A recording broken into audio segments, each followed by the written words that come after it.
Very good morning student, कैसे हो? बढ़िया। एक बार फिर से गायत्री ऑनलाइन साइंस क्लास में आपका हार्दिक स्वागत करता हूं। देखो बेटा, अपना जो टॉपिक चल रहा है वो चल रहा है रासायनिक अभिक्रियाओं के प्रकार। और रासायनिक अभिक्रियाओं के प्रकारों में हम आपको उत्क्रमणीय एवं अनुत्क्रमणीय अभिक्रियाओं तक बता चुके हैं। लास्ट वीडियो में आपको उत्क्रमणीय एवं अनुत्क्रमणीय अभिक्रियाओं से संबंधी हमने बात की थी, जिसमें मैंने आपको बताया कि उत्क्रमणीय अभिक्रियाएं क्या होती हैं। तो बेटा, ऐसी अभिक्रियाएं जो दोनों दिशाओं में होती हैं, तो वो अभिक्रियाएं तो क्या कहलाती हैं? आपकी उत्क्रमणीय अभिक्रियाएं कहलाती हैं। अर्थात जिनको उत्क्रमित किया जा सकता है, अर्थात ऐसी अभिक्रिया जो कभी भी पूर्ण नहीं होती है, जो दोनों दिशाओं में होती है, जो कभी भी एक बार अभिक्रिया प्रारंभ हो गई तो वो कभी भी क्या नहीं होती है? पूर्ण नहीं होती है। तो ऐसी अभिक्रियाएं क्या कहलाती हैं? आपकी उत्क्रमणीय अभिक्रियाएं कहलाती हैं।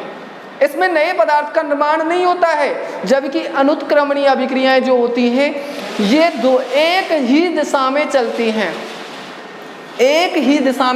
चलती हैं। जो एक बार पदार्थ बन गया, एक बार जो नया पदार्थ बन गया, उससे दोबारा उसी पदार्थ को, अर्थात जो प्रारंभिक पदार्थ होता है उसको प्राप्त नहीं किया जा सकता है। अर्थात ध्यान रखना है आपको कि ये अभिक्रियाएं एक निश्चित समय के अंदर क्या हो जाती हैं? पूर्ण हो जाती हैं, जबकि उत्क्रमणीय अभिक्रियाएं कभी भी पूर्ण नहीं होती हैं। ठीक है ना? ये इनके अंदर कुछ अंतर होते हैं। तो अनुत्क्रमणीय अभिक्रियाओं में आपको नए पदार्थ का निर्माण होता है, नया पदार्थ आपको प्राप्त होता है। तो यहाँ तक हम आपको बता चुके थे बेटा। उसके बाद में अपनी अब जो नेक्स्ट रिएक्शन आती है, नेक्स्ट जो अभिक्रिया आती है रासायनिक अभिक्रियाओं के प्रकार में, वो आती है आपकी ऑक्सीडेशन एंड रिडक्शन अभिक्रिया, अर्थात ऑक्सीडेशन एंड रिडक्शन रिएक्शन। ये ऑक्सीडेशन एंड रिडक्शन अभिक्रियाएं हम अब पढ़ेंगे। तो ऑक्सीडेशन और रिडक्शन का मतलब होता है बेटा ऑक्सीकरण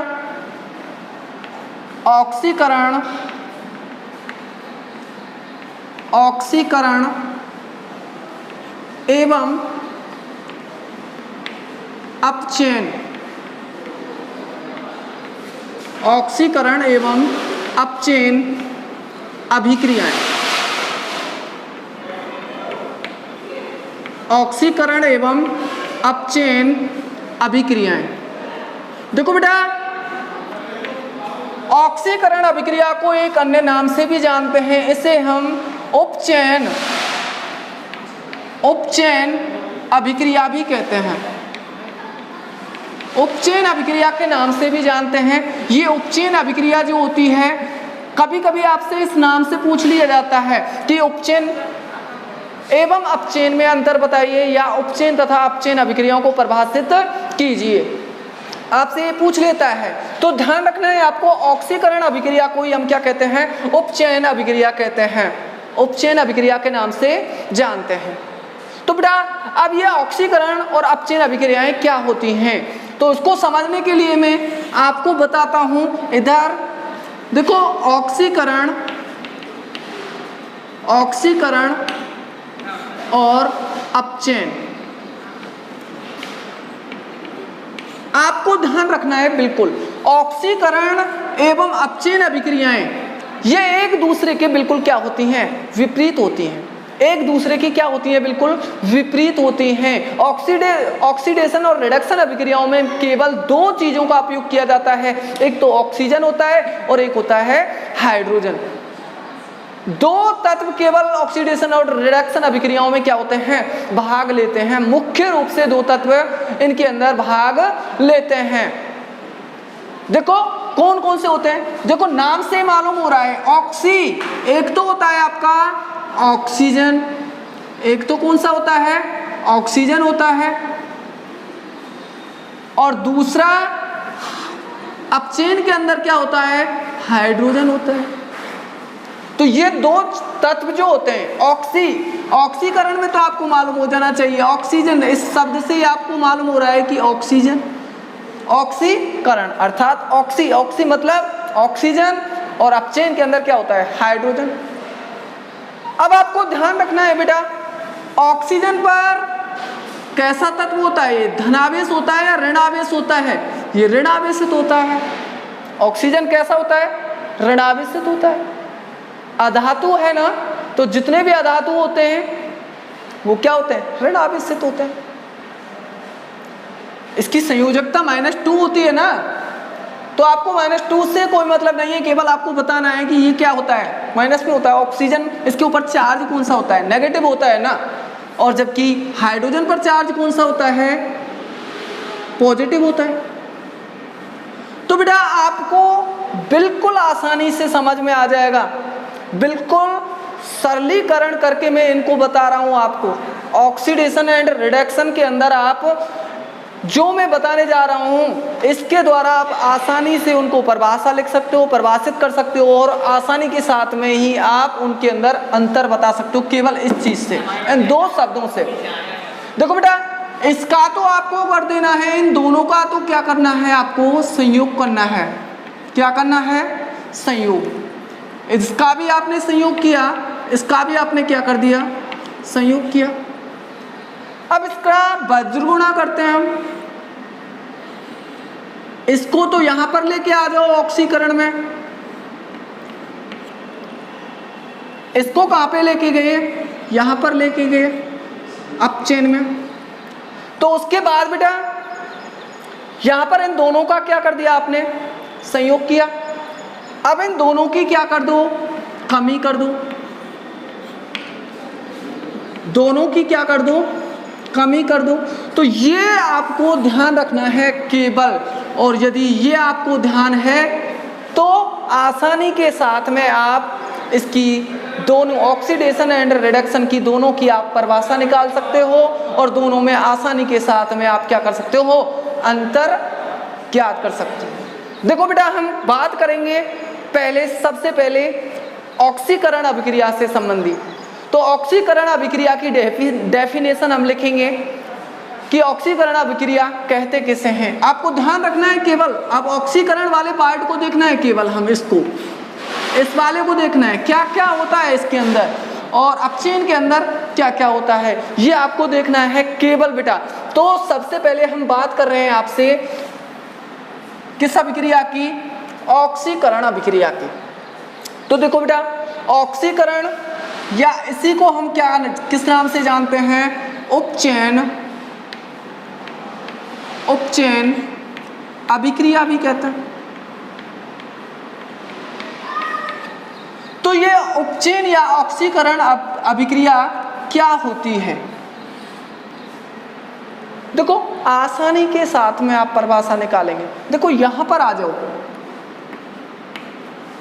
यहां से देखना है कि ऐसी अभिक्रिया अर्थात ऑक्सीकरण की हम परिभाषा लिख रहे हैं, ऐसी अभिक्रिया जिसमें ऑक्सीजन तथा ऋण विद्युतीय तत्व का संयोग होता है। ऐसी अभिक्रिया जिसमें ऑक्सीजन तथा ऋण विद्युतीय तत्व का संयोग होता है एवं हाइड्रोजन तथा धन विद्युतीय तत्व की कमी होती है, तो उसे ऑक्सीडेशन रिएक्शन कहते हैं। उसे क्या कहते हैं, ऑक्सीकरण अभिक्रिया कहते। क्लियर। देखो बेटा, इसी से आपने आसानी के साथ में परिभाषा, मैंने आपको बताया केवल ऑक्सीडेशन और रिडक्शन के अंदर आपको इनको ध्यान रखना है, केवल O और H, O और H, इनको ही तो क्या, केवल इस O को अब यहाँ पे ले गए, इस H को यहाँ पे ले आए, तो क्या किया, दोनों का पहले दोनों को संयोग कर दिया, फिर दोनों का क्या कर दिया, कमी कर दी। तो केवल इसको ध्यान रखना है, और आसानी के साथ में आप दोनों के अंदर क्या निकाल सकते हैं, अंतर निकाल सकते हैं, और दोनों को क्या कर सकते हैं, परिभाषित कर सकते हैं। तो इसकी क्या डेफिनेशन होगी, मैंने बताई अभी आपको कि ऐसी अभिक्रिया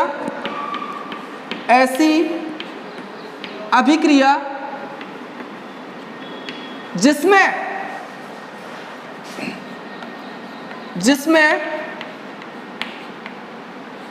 देखो बेटा क्या हो रहा है, ऑक्सीजन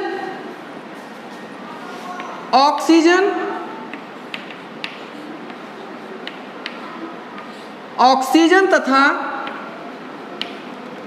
ऑक्सीजन पर चार्ज कौन सा है, ऋण विद्युतीय।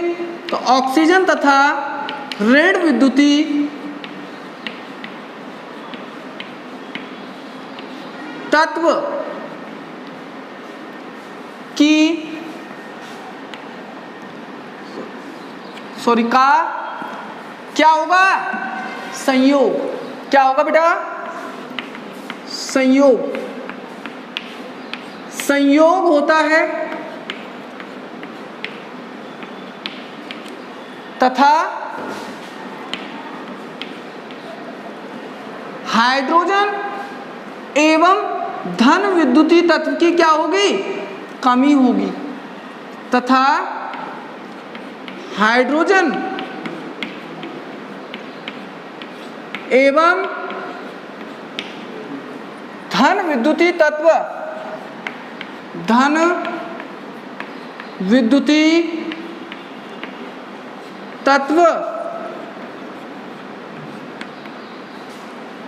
की कमी होती है, तो उसे ऑक्सीकरण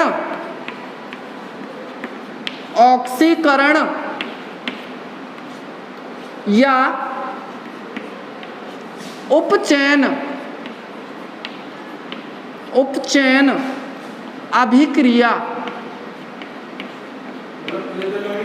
अभिक्रिया कहते हैं।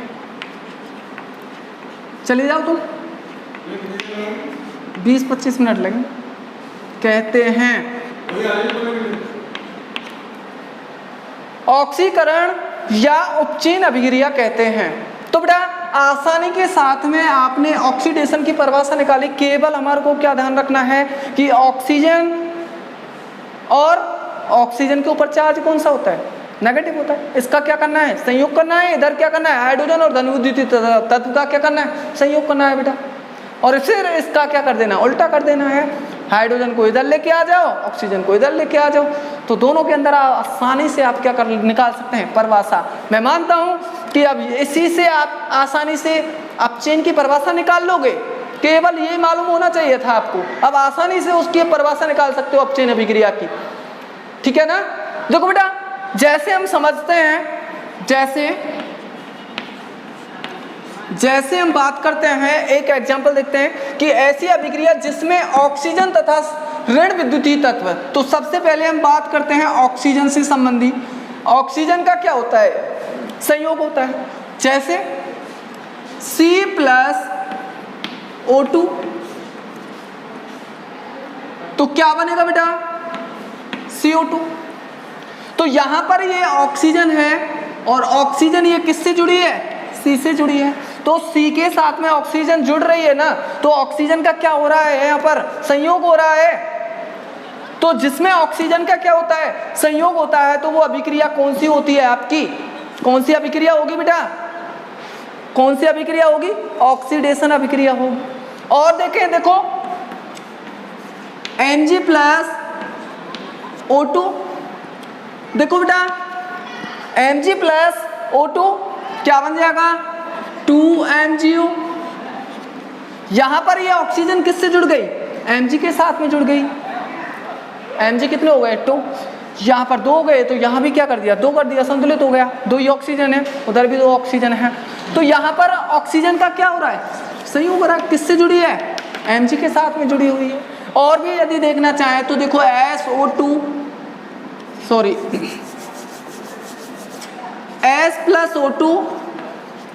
क्या बन जाएगा बेटा, SO2। तो यहां पर भी ऑक्सीजन का क्या हो रहा है, सल्फर के साथ में संयोग हो रहा है। तो ये किस प्रकार की, अर्थात जिसमें ऑक्सीजन का क्या होता है, संयोग होता है, वो अभिक्रिया कौन सी होती है, ऑक्सीकरण अभिक्रिया होती है। ऑक्सीकरण अभिक्रिया होती है। क्लियर।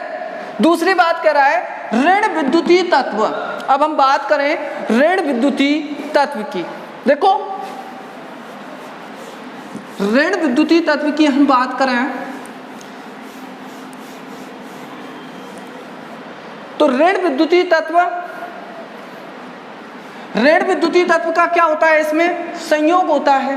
देखो कैसे संयोग हो रहा है ऋण विद्युतीय तत्व का, H2S हाइड्रोजन सल्फाइड, क्या नाम है इसका, H2S प्लस Cl। इस Cl2 के साथ में हम इसकी क्या कराते हैं, अभिक्रिया कराते हैं, तो क्या बन जाएगा बेटा, H2S प्लस Cl2।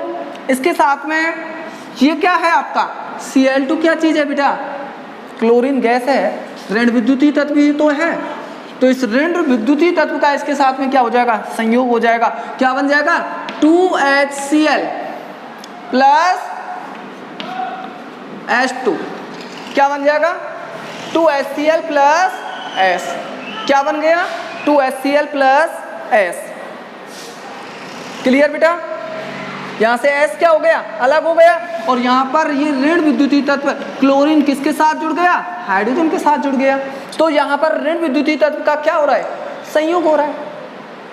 इसी प्रकार से और देखते हैं हम, देखो SnCl2 प्लस Cl2, ये क्या है आपका क्लोरीन, ऋण विद्युतीय तत्व है, और ये ऋण विद्युतीय तत्व इसके साथ में जुड़ जाएगा तो क्या बना लेगा, SnCl4 बना लेता है। तो यहां पर भी ये किसका, ऋण विद्युतीय तत्व का क्या हो रहा है बेटा, संयोग हो रहा है।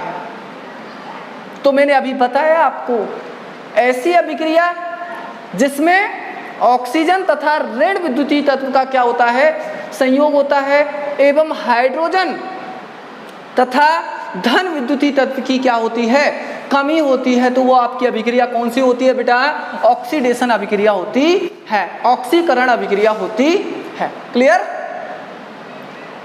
अंतर, जब हम इनके अंदर अंतर लिखेंगे, दोनों अभिक्रियाओं में अंतर लिखेंगे, तो मैं आपको और क्लियर, अर्थात हाइड्रोजन की कमी किस प्रकार से होती है, धन विद्युतीय तत्व की कमी किस तरीके से होती है, तो अगली अभिक्रियाओं में हम इनके बारे में भी बताएंगे। तो मैंने तो केवल अर्थात ऑक्सीजन तथा ऋण विद्युतीय तत्व से संबंधी यहाँ पर मैंने आपको एग्जाम्पल दिए हैं। आगे हाइड्रोजन की कमी और धन विद्युतीय तत्व की कमी, इससे संबंधी हम जब अंतर करेंगे तब हम इनके एग्जाम्पल देखेंगे। तो बेटा ये आपकी पहली अभिक्रिया होती है ऑक्सीकरण, या इसी को हम बोलते हैं उपचयन अभिक्रिया। तो ये आसानी से आपको, मैं मानता हूं कि आसानी के साथ क्लियर हो चुकी है, वो होगी आपको। इसकी सीधी परिभाषा आपको इसको दिमाग में रखना है और इसी के साथ में आप आसानी से इनके अंदर अंतर लिख सकते हो। तो ऐसी अभिक्रिया जिसमें ऑक्सीजन तथा ऋण विद्युतीय तत्व का संयोग होता है एवं हाइड्रोजन तथा धन विद्युतीय तत्व की क्या होती है, कमी होती है, तो ऐसी अभिक्रिया क्या कहलाती है, ऑक्सीकरण अभिक्रिया कहलाती है। क्लियर। उसके बाद में अपनी सेकंड आती है, अब सेकंड अभिक्रिया है अपनी रिडक्शन या अपचयन अभिक्रिया। रिडक्शन एंड अपचयन अभिक्रिया। देखो बेटा अभी आसानी से आप परिभाषा निकाल लेंगे, अपने आप ही निकाल लेंगे उसी से। अपचयन अभिक्रिया, अपचयन अभिक्रिया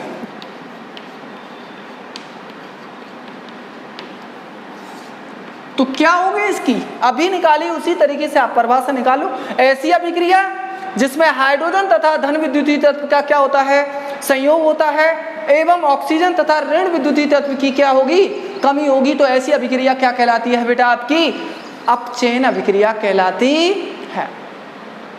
मैंने बता दिया था ये एक दूसरे के बिल्कुल क्या होती हैं, विपरीत होती हैं। इसमें हाइड्रोजन और ऑक्सीजन का ही कमी और क्या होता रहता है, संयोग होता रहता है।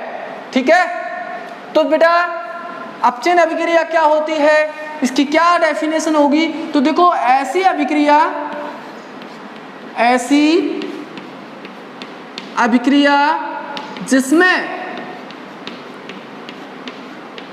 जिसमें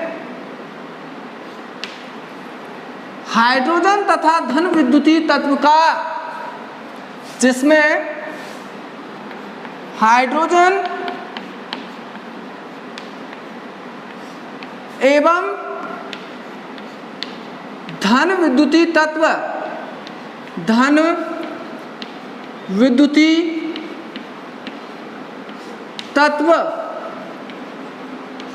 का संयोग होता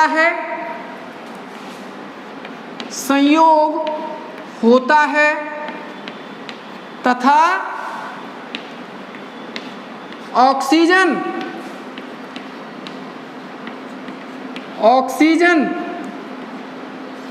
एवं ऋण विद्युतीय तत्व की क्या होती है? कमी होती है। ऑक्सीजन एवं ऋण विद्युतीय तत्व की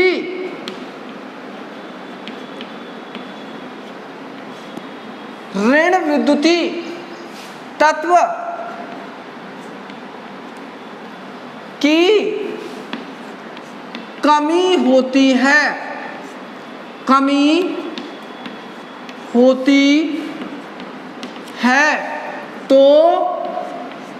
होती है तो उसे अपचयन अभिक्रिया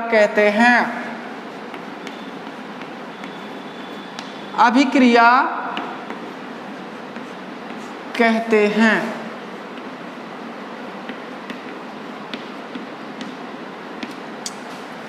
तो बेटा आसानी से इसी से आपने लिखा तो कुछ नहीं है, केवल इनको ध्यान रखना है। दोनों परिभाषाएं आसानी से निकल गई। ऐसी अभिक्रिया जिसमें हाइड्रोजन तथा धन विद्युतीय तत्व का क्या होता है? संयोग होता है एवं ऑक्सीजन तथा ऋण विद्युतीय तत्व की क्या होती है? कमी होती है। इसमें संयोग होता है, इसमें क्या होती है? कमी होती है। इसमें इसकी कमी होती है, इसमें इसका संयोग होता है। तो ये दोनों एक दूसरे के क्या है? बिल्कुल विपरीत है। उल्टे हैं या नहीं है? तो यही अंतर होता है केवल इनके अंदर, और इनकी आसानी से आप इसको ध्यान में रखते हुए आसानी से परिभाषा निकाल सकते हो। देखो बेटा ये कह रहा है कि ऐसी अभिक्रिया जिसमें हाइड्रोजन एवं धन विद्युतीय तत्व की क्या होती है? बेटा हाइड्रोजन तथा धन विद्युतीय तत्व की क्या होती है? धन विद्युतीय तत्व का क्या होता है? संयोग होता है। तो देखो ऐसी अभिक्रिया है जिसमें अब क्या देखना है आपको? एक तो हाइड्रोजन और एक देखना है आपको धन विद्युतीय तत्व। तो हाइड्रोजन का संयोग हम बात करें, मैं ये भी पढ़ा था, CH2 द्विबंध CH2 प्लस आपको मैंने बताया था H2, इसको H2 भी लिख सकते हैं। तो एक इसके साथ जुड़ गया था, एक इसके साथ जुड़ गया था, तो क्या बन गया था? CH3 एकल बंध CH3। तो यहाँ पर हाइड्रोजन का क्या हुआ है? संयोग हुआ है या नहीं हुआ है? हाइड्रोजन का यहाँ पर क्या हो रहा है? संयोग। तो ये किस प्रकार की अभिक्रिया का उदाहरण होगी बेटा? अपचयन अभिक्रिया का उदाहरण। अर्थात यहाँ पर एथीन के साथ में ये हाइड्रोजन जुड़ रहे हैं, तो किस में चेंज हो गया? एथीन में परिवर्तित हो गया। तो ये हाइड्रोजन का जुड़ना किस प्रकार की अभिक्रिया होती है? अपचयन अभिक्रिया होती है। इसी प्रकार से और देखते हैं हम, H2 प्लस Cl2 क्या बन जाएगा बेटा? 2HCl। यहाँ पर Cl के साथ में कौन जुड़ गया? हाइड्रोजन जुड़ गया। Cl के साथ में कौन जुड़ गया? हाइड्रोजन जुड़ गया। तो हाइड्रोजन का जुड़ना किस प्रकार की अभिक्रिया होती है? अपचयन अभिक्रिया होती है। कौन सी अभिक्रिया होगी? अपचयन अभिक्रिया होगी। तो यहाँ पर Cl के साथ में कौन जुड़ रहा है? संयोग कर रहा है, हाइड्रोजन संयोग कर रहा है। तो यहाँ पर हाइड्रोजन का क्या हो रहा है? दोनों अभिक्रियाओं में संयोग हो रहा है। तो किस प्रकार की अभिक्रिया के एग्जाम्पल हैं बेटा? अपचयन अभिक्रिया के एग्जाम्पल होते हैं। उसके बाद में यदि हम बात करें दूसरा दूसरा कह रहा है वो धन विद्युतीय तत्व का क्या होता है, संयोग होता है। तो देखो धन विद्युतीय तत्व होगा, कोई सा भी होगा, ऐसा नहीं है। देखो हम बात करें Mg क्या है आपका, धन विद्युतीय तत्व है, +2 आवेश होता है Mg पर, तो धन विद्युतीय तत्व है। यदि इसकी अभिक्रिया हम Cl से करा दें तो क्या बन जाएगा बेटा, MgCl2 बन गया। तो इस Mg धन विद्युतीय तत्व किससे जुड़ गया, क्लोरीन से जुड़ गया। किससे जुड़ गया, क्लोरीन से जुड़ गया। तो जिसमें धन विद्युतीय तत्व का क्या होता है, संयोग होता है, तो ऐसी अभिक्रियाएं क्या कहलाती हैं, आपकी अपचयन अभिक्रियाएं कहलाती हैं। क्या बन जाएगा, MgCl2। ठीक है, तो ये अभिक्रियाएं एक दूसरे के बिल्कुल क्या होती हैं, विपरीत होती हैं। मैं मानता हूं इनके अंदर आपको अभिक्रियाओं के अंदर आसानी से अंतर समझ में आ गए होंगे कि दोनों अभिक्रियाओं को आसानी से आप परिभाषा भी निकाल सकते हैं या नहीं निकाल पाओगे आसानी से। अब मैं मानता हूँ इसको ध्यान में रखते हुए आसानी से आप इनको दोनों अभिक्रियाओं को क्या कर सकते हैं, परिभाषित कर सकते हैं। उसके बाद में हम अंतर चारों के अंतर इन दोनों के अंदर हम अंतर कल नेक्स्ट वीडियो के अंदर बताएंगे और दोबारा से इनको अंतर के साथ साथ में एग्जाम्पल उदाहरण देते हुए समझाने की कोशिश करेंगे। आज मैं मानता हूं कि दोनों अभिक्रियाएं मुख्य रूप से आपको समझ में आ गई होंगी। देखो बेटा, तो आज के लिए बस इतना ही। थैंक यू, धन्यवाद।